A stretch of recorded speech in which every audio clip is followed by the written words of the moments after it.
Chapter 11. The child was striking in ways just beyond Ann's ability to see her. She was pretty, of course, a head full of blondish curls that hung halfway down her rib cage, large eyes, that particular shade of blue that could be any color, from sky to gray to lavender at a whim, and a precocious little mouth. From the moment of introduction, those eyes latched onto Ann, watching her warily, trying to figure her out.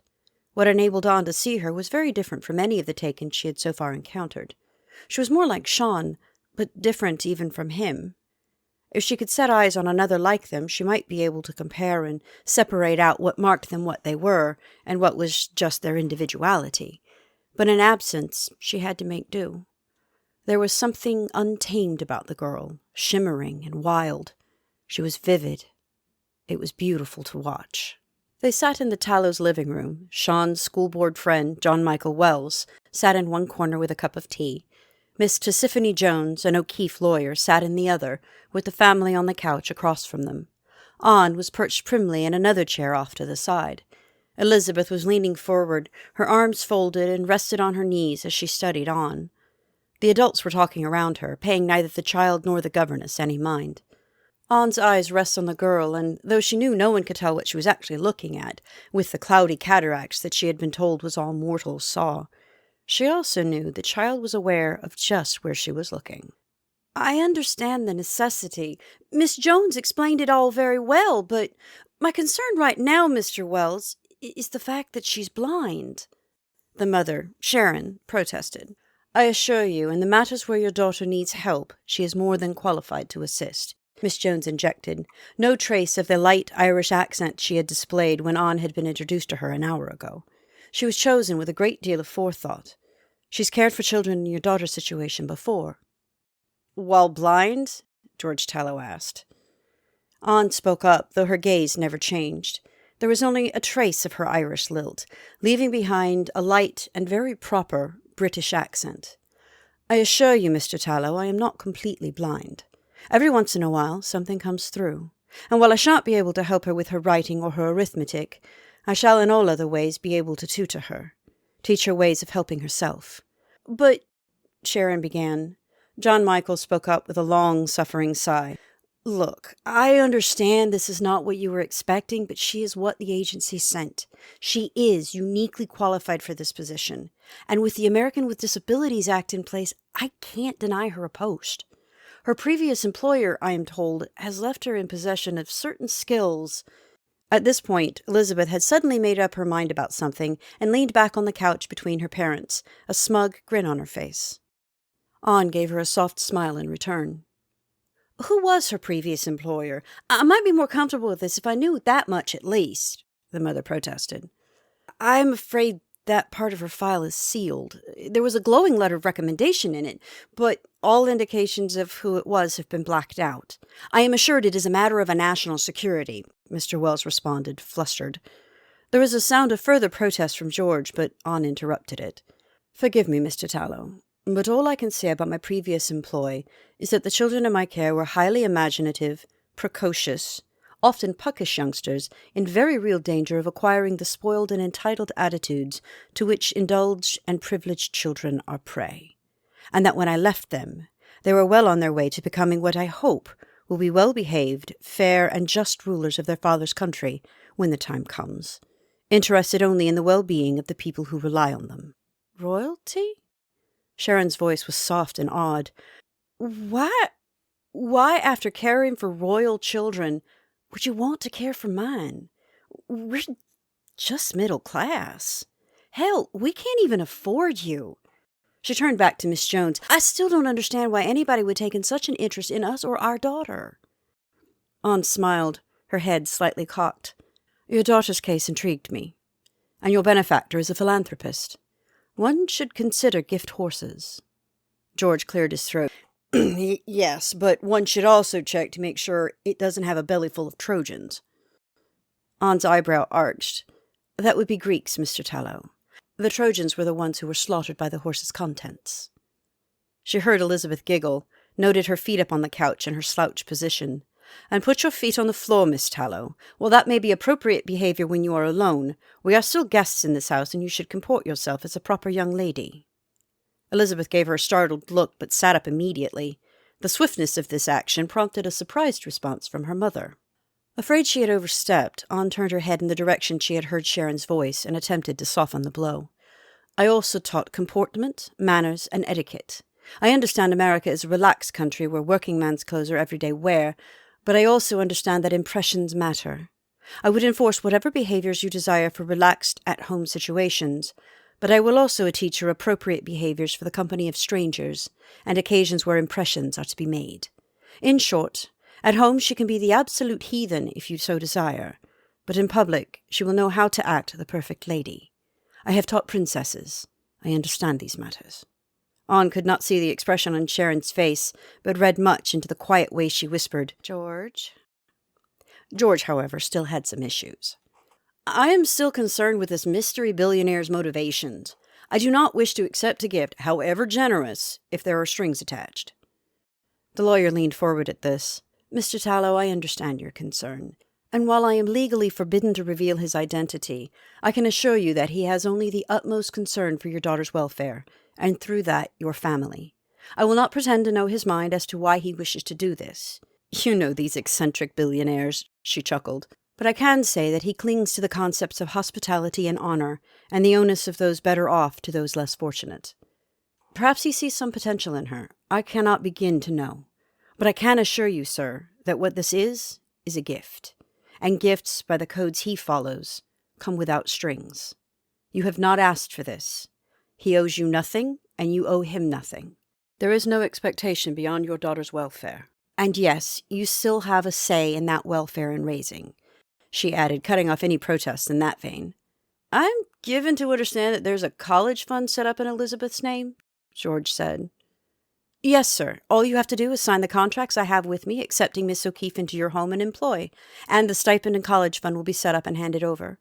The college fund cannot be touched except by Elizabeth at 24, if she chooses not to go to college, or before that by the school of her choice. The stipend is set up to offset Miss O'Keefe's upkeep, and her personal salary will be drawn through my office." Sharon piped up, her mind now on business matters. "One of my bosses once had an au pair, and I am aware there are certain things we are required to do for her, or allow her to accomplish."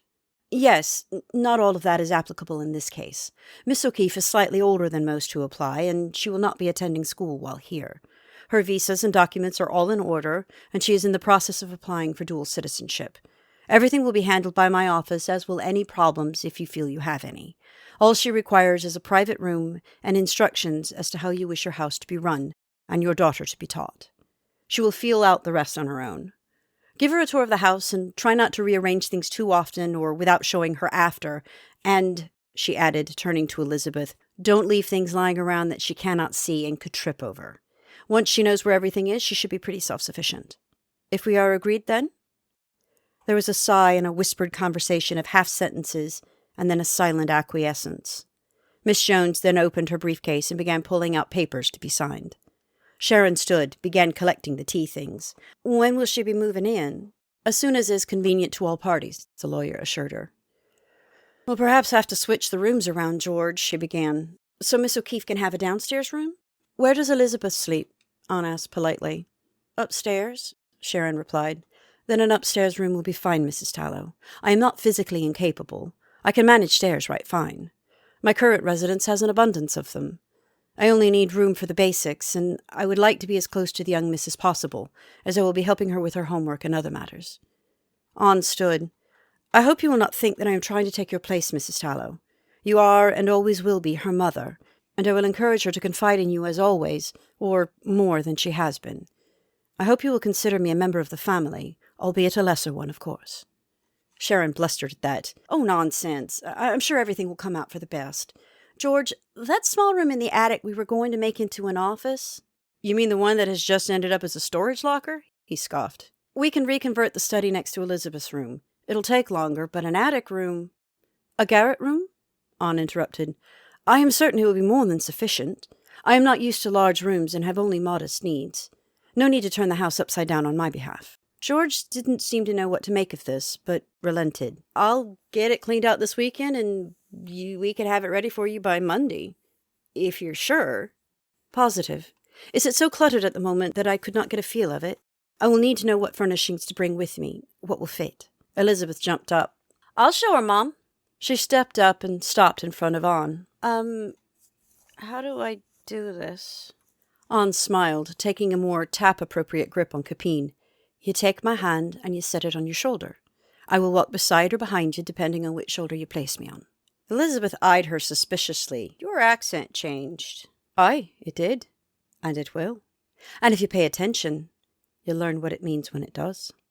They stared at each other for almost a minute before Elizabeth nodded and said, Okay, in a tone that said, challenge accepted, and then proceeded to lead her through the living room and up the stairs. On the second floor, Elizabeth led her around the small balcony railing off to the left. My room is right here across from the stairs, she said, letting Anne trail her fingers across the door in the wall. Next to it is my study, as Mom likes to call it. It was too small to be much of a bedroom, though it used to be my nursery, so Mom just turned it into a craft/study/library room. That's where my computer and books and stuff are. Bathroom's next. It's pretty big.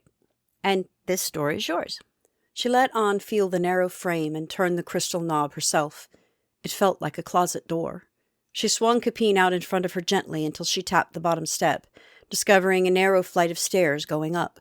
She allowed Elizabeth to lead the way to the small door at the top and followed her in. There's a lot of stuff in the way, so be careful, but I think you can walk the perimeter. Dad's got filing cabinets on the left wall and some boxes on the back by the closet.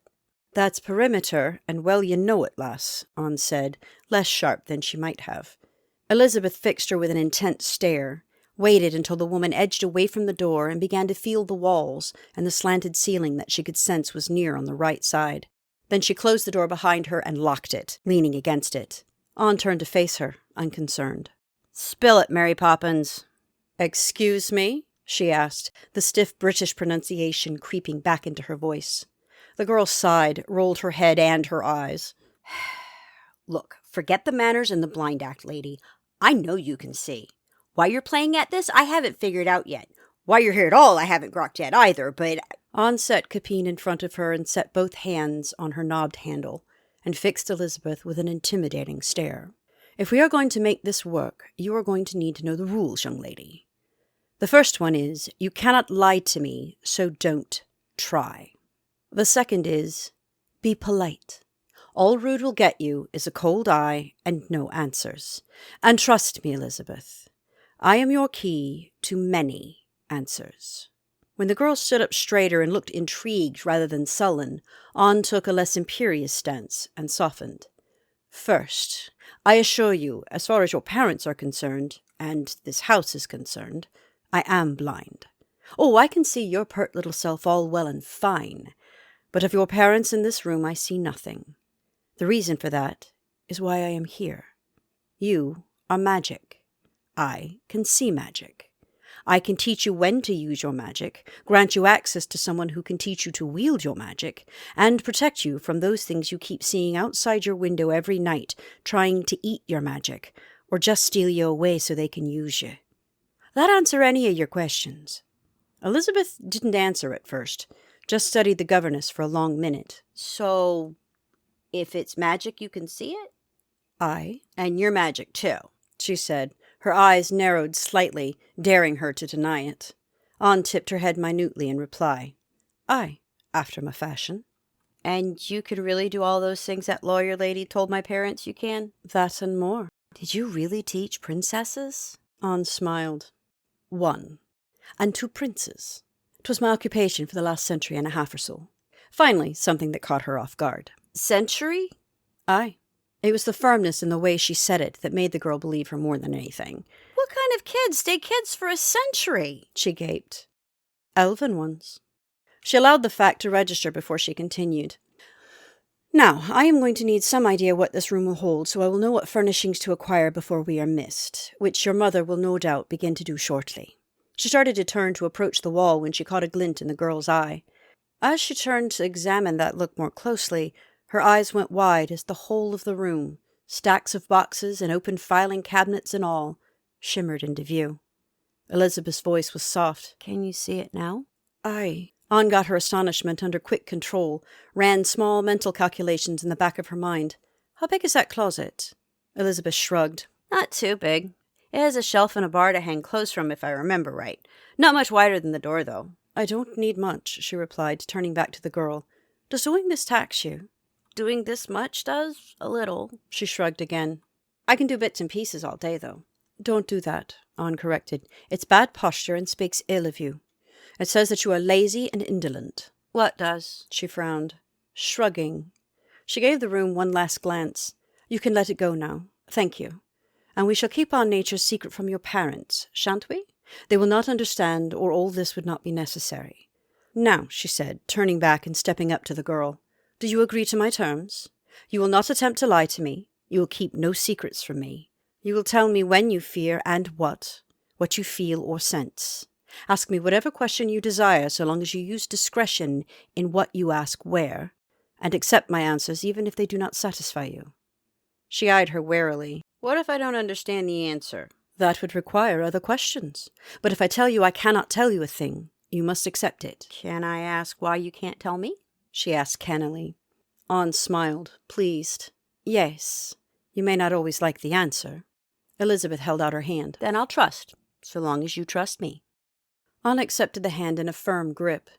I promise you, I will always have your best interests at heart in everything I do concerning you. Elizabeth felt a ripple through the room at those words, felt the need to say something else. I promise to trust you, even if I don't always obey you. A single eyebrow lifted. Fair enough. With that, their contact was broken, and whatever had filtered through them in the room faded. Elizabeth turned and opened the door, led the way down the stairs.